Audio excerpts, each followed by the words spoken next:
2, same level. It's very inclusive. 2, 3. And 3 is quite popular, 2 and 3. Exactly. So we have the potential in a team, but it's lost. And I'm going to show you exactly how much potential is lost, because there was a company in the US that measured it. This is an actual case study that was 10 senior leaders from 8 different countries. On the surface, very diverse. You can bring in the culture map and all those things to see, that's how they think. Let's crack the code. Yeah, fantastic. But when you look at our results, the cognitive diversity, 22%. If you look at the sliding scales as a range of perspectives, approaches to problems and opportunities, only 22% is covered. All the 10 people are within this range. That's kind of crazy. But it's also normal. Homophilic diversity means, which is one of the strongest forces in team dynamics, that we like and trust people who are similar to us, especially inside.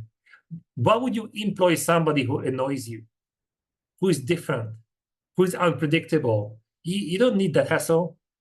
So we end up with people like us. If they look different, that's fantastic. That's good for marketing, not good for strategy. And we have plenty of case studies like this. So that means that they have a meeting, they all agree, that's not difficult. Just because it feels right, it doesn't make it true, because they have a huge blind spot. So individually, they can be very smart, but collectively blind. And we have plenty of case studies like this. And this is the research I referred to, the 3 circle partners in the US. They wanted to understand how much potential is lost in a team. So they gave an individual assessment to each member of the team. They scored them individually, and then they had to submit one collectively. What you see here, the blue number, this is the team result. The green one is the best possible individual answer, meaning that they had the right answer, but somehow they couldn't agree on it. It didn't make it to the collective one. They repeated it hundreds of times, and the average gap was 79%. That's how much potential is lost in a team. Think about it. So what is the average in your team or in your client's team? Is it 79%? Is it 90 or is it 50? But what you can guarantee is that they have insane amount of money and potential left on the table. It's there, but it's lost because of 3 reasons: clash of values, clash of personalities, and poor leadership. And all 3 of them stem from the same source: the lack of understanding of why people think and behave differently. So what if we could improve it by 5, 10, or 15% for that team? What would that mean to them? And for how long are they willing to accept this and bleed money? That is the question. Because it's there, but it's lost because of misunderstandings. So depending on how you score on the 3 invisible forces, where is your team? Are they in the growth zone when they score high on all 3 of them? Time bomb when they have an issue with one of the invisible forces? Is it possibly decline when they have issues with 2? Or is it game over? Very simple question. Where is your team? How can we offer a solution without diagnosis? How can we do a program without measuring the progress transparently? How? We can see the result of that. Very simple question. But creating the right environment is not enough. We also need the right skills. But here's a tricky question. What is cultural intelligence? Why is it important? Or what is a short definition? What does it mean to you? If it matters at all. What is cultural intelligence?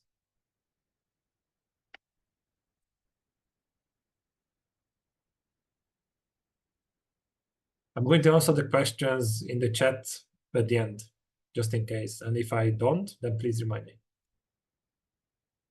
Being able to understand and empathize with different cultures. Okay.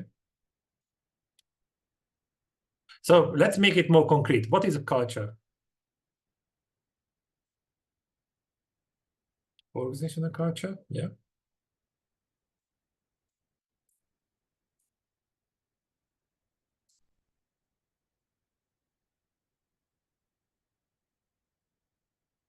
That's very short.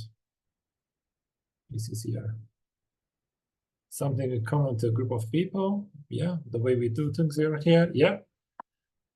Let's dig into it. So technically, there are two main approaches to understanding people. One is intercultural solutions. Technically, international ones, explaining what is normal and expected in a country. But here's the challenge, that if we are up to date, we can see that over 80% of cultural differences exist within countries, not between them. We all belong to 15 or 20 different cultural groups at the same time. And the poorest container of culture is country of origin, gender, and generation. Now we can see why it's impossible to create a high-performing team based on passports. That has nothing to do with up-to-date science. What people are used to in certain countries, yes, that makes a lot of sense, yes. But especially when people need to work online or in a hybrid environment, the personal differences have nothing to do with that. Nothing. Demographics, yeah, great, it's exciting, but it has nothing to do with high-performing teams. There are Harvard Business Review researches about this, up-to-date research, but if there's a company that is selling international knowledge as cultural intelligence, then they should offer a refund, because that is misleading. You can have a full checkup in a hospital, but if you go to the dentist only, yeah, that's important, but that's not a full checkup. And you're not going to get the same result. Here's a case study. We work with a big German company. They employed a lot of Brazilian engineers, and we had to create a high-performing team. So we can start with the typical Brazilian-German approach. Yes, we have to talk about it. But when they took the global disc assessment, it turned out that the Brazilian engineers were much more German inside than most Germans. And that was like a psychological permission for them. So instead of highlighting statistically average national differences that don't even apply on individual level here, to widen the gap, we built a common ground. They left Brazil because it was too messy for them. So they found the right environment in terms of country and even profession. Yes, they have to learn how to buy a bus ticket. That is true. But on a cognitive level, it was the right environment. So instead of highlighting how difficult it's going to be for them, they realized, well, I'm at home. That's great. It's going to be fine. And it was fine. The other approach is the psychometric models. And sometimes people get really excited about it and they have their own idea. But especially in recruitment, they profile the candidate until they drop. Is the problem with that? You can profile a flower. It's beautiful. You know everything about it. But what if you plant it in the snow, in the desert? You stick it in the middle of a jungle or in the right environment. Depending on where you put it, you're going to have a very different outcome. But somehow we don't talk about it. I talked to a recruiter who specialized in matching the right candidate with the right environment. Matching implies that you also understand the environment. That's not exactly like that. So that's not a matching then. That should be two-sided. Because your personality determines how you want to behave, but your environment determines how you have to behave. And this is what Carol Dweck said as well. You can have the best growth mindset ever, but if your environment is toxic, then probably the person is not going to perform. The person is going to leave. And that is not good for the business, not good for the person, not good for their family either. And that's unethical. And this is exactly what Global Disc fixes, because it's one operating system across all personalities and cultures. It's about removing the illusion between the psychometric field and the intercultural field. It was always connected, but it was labeled differently. And that's the reason why it makes it uncomplicated. It can deliver at least 3 times more value than standard disc and intercultural models. And if you're interested in it, I can send you more details about it. Because it goes into the 3 layers of the identity: what you do, how, and most importantly, why. 95% of our actions are driven by values and beliefs we are not even aware of. But we think that we are so logical and objective. That's not true. And it's not even our fault.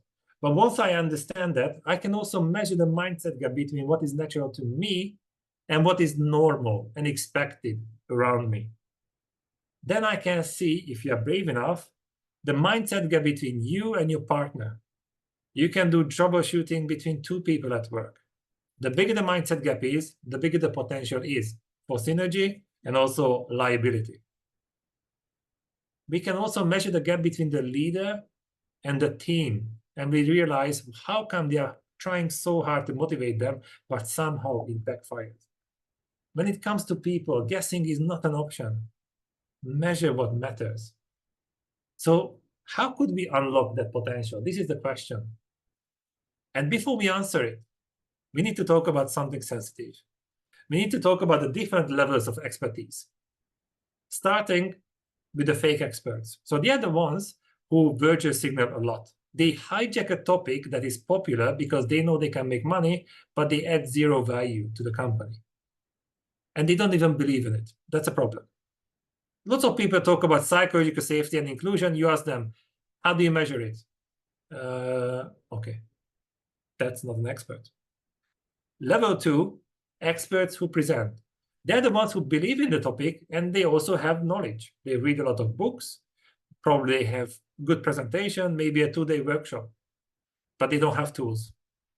So if you cannot diagnose something, but you offer a solution, that's not exactly expertise. Building awareness, great, but it's not the same result. And then there are people, experts, who have the knowledge, and they created something, but they're not going to share it because they have to be in the spotlight. And then there's the highest level of expertise, data-driven. They are the experts who make things better. They have up-to-date knowledge, they have tools, and they understand that if they do a joint venture or if they share the stage with someone, then it doesn't take away the light from them, but it shines more onto the topic itself. That's level 4 expertise. That's what we are aiming for. And why is it important? Because if they use the same titles, it's hard to tell the difference. Just like in the very beginning, which is the best people development solution? More than 3 billion results in less than a second, claiming the same thing. That's why we need to understand it. Leaders account for at least 70% of employee engagement. That's how important that is. So it makes sense that we invest in leaders. It's a good business model. Last year in the US, they spent more than $6.8 billion on programs. Was it worth it? Well, not really, because employee engagement is plummeting, burnout is skyrocketing. Was it a good investment? Not so much. But there's also the people who stayed. They are actively ruining the company from inside. That's not ideal. And that's the price of investing in the wrong type of expert. If it's not data-driven, that's what you get. So what is the solution? Step 1, address the 3 reasons why engagement is plummeting and burnout is skyrocketing. Find out if you have any or maybe all of the 3 members of the dark triad of future risking solutions. It's very likely because they are causing more damage than good.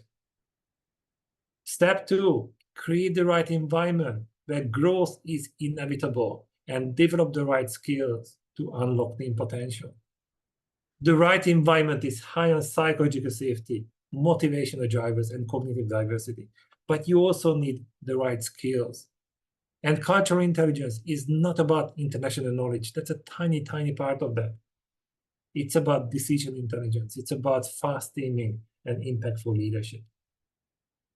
And step 3, invest in up-to-date, data-driven solutions to measure and visualize what matters so you can optimize what works to grow. There is no shortcut. But a lot of companies skip the first 2 steps.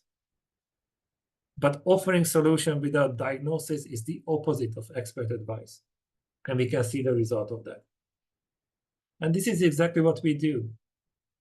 We have different levels for different segments for the company. Uncommon Mindset Bootcamp is not about entertaining people, it's about empowering them. because their sense of engagement, motivation, and psychological safety depends on how they perceive the situation. So instead of shaming the company into inclusion, maybe those employees need more support because we don't learn about this at school.